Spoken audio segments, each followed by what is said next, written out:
നമസ്കാരം. മലനാട് ടിവിയുടെ വാർത്താ മലയാളത്തിലേക്ക് സ്വാഗതം.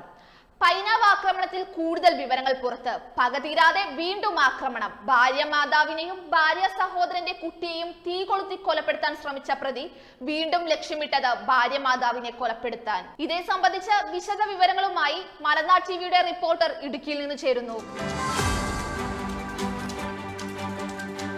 ഇടുക്കി പൈനാവിൽ ഭാര്യാമാതാവിനെയും ഭാര്യാ സഹോദരന്റെ 2.5 വയസ്സുള്ള മകളെയും പെട്രോൾ ഒഴിച്ച് കത്തിച്ച് കൊലപ്പെടുത്തുവാൻ ശ്രമിച്ചയാൾ ഒളിവിലിരിക്കെ വീണ്ടുമെത്തി ഇവരുടെ വീടുകൾക്ക് തീയിട്ട സംഭവത്തിൽ കൂടുതൽ വിവരങ്ങളാണ് പുറത്താവുന്നത്.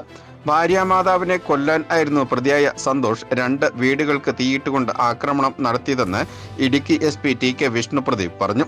സന്തോഷിന്റെ ഭാര്യ പ്രിൻസിയെ വിദേശത്തേക്ക് സന്തോഷിന്റെ സമ്മതം ഇല്ലാതെയാണ് അയച്ചത്. ഭാര്യയെ വിദേശത്തേക്ക് അയച്ചതിൽ സന്തോഷിന് എതിർപ്പുണ്ടായിരുന്നു. വിദേശത്ത് എത്തിയ ശേഷം വിവാഹമോചനം ആവശ്യപ്പെട്ടു. ഇതും പ്രകോപനത്തിന് കാരണമായി. അന്നക്കുട്ടി വീട്ടിൽ ഉണ്ടാകും എന്ന് കരുതിയാണ് വീട് കത്തിച്ചത്. അന്നക്കുട്ടിയെയും കൊച്ചുമകളെയും ആക്രമിച്ച ശേഷം തമിഴ്നാട്ടിലേക്കാണ് സന്തോഷ് ഒളിവിൽ കഴിഞ്ഞതെന്നും ഇവിടെ നിന്നും തിരിച്ചെത്തിയാണ് വീടുകൾക്ക് തീയിട്ടതെന്നും ഇടുക്കി SP TK വിഷ്ണുപ്രദീപ് പറഞ്ഞു. നേരത്തെ പെട്രോൾ ഒഴിച്ച് ആക്രമിക്കുന്ന സംഭവം ഉണ്ടായല്ലോ, പ്രതിയെ പിടിച്ചിട്ടുണ്ട്. എന്താണ് ഇതിനകത്ത് കാരണമില്ല? കാരണം കുടുംബ പ്രശ്നങ്ങളാണ്. ഇതിലെ പ്രതിയുടെ ഭാര്യയെ വിദേശത്ത് ജോലിക്ക് അയച്ചിട്ടുള്ള വിരോധം മൂലം ജൂൺ 5-ന് ഈ പ്രതി ഭാര്യ വീട്ടുകാരുടെ വീട്ടിൽ കയറി അതിക്രമം കാണിക്കുകയും കൊല്ലാനുള്ള ദേഷ്യത്തോടെ ഇൻറ്റൻഷനോടി വന്നിട്ട് പെട്രോൾ ഒഴിച്ച് കത്തിക്കുന്നതിന് തിരിച്ചറിഞ്ഞിട്ടുണ്ടായിരുന്നു. അതിനെ വീണ്ടും നമ്മൾ ക്രിമിനോത്സവത്തിൽ കേസ് രജിസ്റ്റർ ചെയ്താണ്. അതിനെ തുടർന്ന് പ്രതി തമിഴ്നാട്ടിൽ ഒളിവിൽ താമസിക്കുകയാണ്. പോലീസ് അന്വേഷണം നടത്തി വരികയാണ്.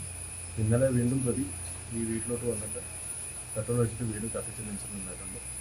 തുടർന്ന് പ്രതി തമിഴ്നാട്ടിൽ വീണ്ടും ഒളിവിൽ പോകുന്നതായിട്ടുള്ള രഹസ്യവിവരം ലഭിച്ചതിനെ തുടർന്ന് തേനി പോലീസുമായിട്ട് ബന്ധപ്പെട്ടിട്ടാണ് അതിന് നമ്മൾ കസ്റ്റഡിയിലെടുത്തത്. ആദ്യത്തെ ഇൻസിഡൻറ്റ് കഴിഞ്ഞിട്ട് 10 ദിവസമായി. നമുക്ക് പിടിക്കാൻ പറ്റാതിരുന്നത് എന്തുകൊണ്ടായിരുന്നു? പോലീസ് മാക്സിമം എഫേർട്ട് എടുത്തിട്ടുണ്ടായിരുന്നു. തമിഴ്നാട്ടിൽ തന്നെ കേന്ദ്രീകരിച്ച് അന്വേഷണം നടത്തി വരികയാണ്. സെപ്പറേറ്റ് ടീംസ് തന്നെ തമിഴ്നാട്ടിൽ വർക്ക് ചെയ്യുക. ഇത് തേനിക്കടുത്ത് സിന്ദൂരപ്പെട്ടി എന്നൊരു ഗ്രാമത്തിൽ ഒളിവിൽ താമസിച്ചിരിക്കുകയാണ്. ഇന്നലെ വീണ്ടും ഇങ്ങനെ ചെയ്യാനുള്ള കാരണം എന്താണ്? ഈ പ്രതിയുടെ ഭാര്യ മാതാവ് ഇതിൽ നിന്ന് റിക്കവർ ചെയ്ത് വരുന്നുണ്ട് എന്നുള്ളൊരു ഇൻഫർമേഷൻ പ്രതി അറിഞ്ഞിട്ട് വീണ്ടും വീട്ടിലോട്ട് വന്ന് പ്രശ്നം ഉണ്ടാക്കാൻ വേണ്ടി വന്നതാണ്. അപ്പോൾ വീട് കൂട്ടിയിരിക്കുന്നിടത്താണ് പെട്രോൾ ഒഴിച്ചിട്ട് കത്തിച്ചത്. ഈ ഭാര്യ മാതാവിനെ കൊല്ലുമെന്നതാണ്. ഭാര്യ വീട്ടുകാരോട് കലശമായ ദേഷ്യം ഉണ്ടായിരുന്നു. അവർ പ്രതിയോട് ഡിവോഴ്സ് ആവശ്യപ്പെടുകയായിരുന്നു. അതിനെ തുടർന്ന് ഈ പ്രതിക്ക് വിരോധമുണ്ടായി ഭാര്യ വീട്ടുകാരോട്. ഇയാൾ ഒറ്റയ്ക്ക് ആയിരുന്നു? അല്ല, ഇയാൾ ഒറ്റയ്ക്ക് തന്നെ. നമ്മൾ ഈ ബോഡിയിലുള്ള ബോഡി സെൻട്രൽ പോലീസ് സ്റ്റേഷനിൽ ആണ്.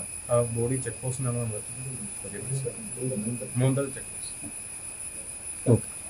ഇതിനുശേഷം തമിഴ്നാട്ടിലേക്ക് കടന്ന സന്തോഷിനെ 10 ദിവസം കഴിഞ്ഞിട്ടും പോലീസിന് കണ്ടെത്താൻ കഴിഞ്ഞിരുന്നില്ല. ഇന്നലെ പുലർച്ചെ 3:00 സന്തോഷ് പൈനാവിലെത്തി അന്നക്കുട്ടിയെയും ലിൻസിയും താമസിച്ചിരുന്ന വീടിന് തീയിട്ടത്. വീടിന്റെ ഒരു മുറിയിലുണ്ടായിരുന്ന സാധനങ്ങളെല്ലാം പൂർണ്ണമായും കത്തി നശിച്ചു. അന്നക്കുട്ടിയുടെ മകൻ പ്രിൻസ് താമസിച്ചിരുന്ന സമീപത്തെ മറ്റൊരു വീടിനും തീയിട്ടു. 2ഇടത്തും ആരും ഇല്ലാതിരുന്നതിനാൽ വലിയ ദുരന്തം ഒഴിവായി. 2 വീട്ടിലേക്കും പന്തം കത്തിച്ച് ഇടുകയായിരുന്നു. ഇതിനുശേഷം ബൈക്കിൽ തമിഴ്നാട്ടിലേക്ക് അടുക്കാൻ ശ്രമിക്കുന്നതിനിടെയാണ് ബോഡിമുട്ട് ചെക്ക് പോസ്റ്റിൽ വെച്ച് പ്രതി പിടിയിലായത്. വിദേശത്തുള്ള ഭാര്യ പ്രിൻസിയെ തിരികെ വിളിക്കണമെന്നും ഭാര്യയുടെ ശമ്പളം തനിക്ക് നൽകണമെന്നും ആവശ്യപ്പെട്ടാണ് അന്നക്കുട്ടിയെയും കൊച്ചുമകളെയും സന്തോഷ് കൊലപ്പെടുത്തുവാൻ ശ്രമിച്ചത്. 2 പേരും ആശുപത്രിയിൽ ചികിത്സയിൽ കഴിയുകയാണ്.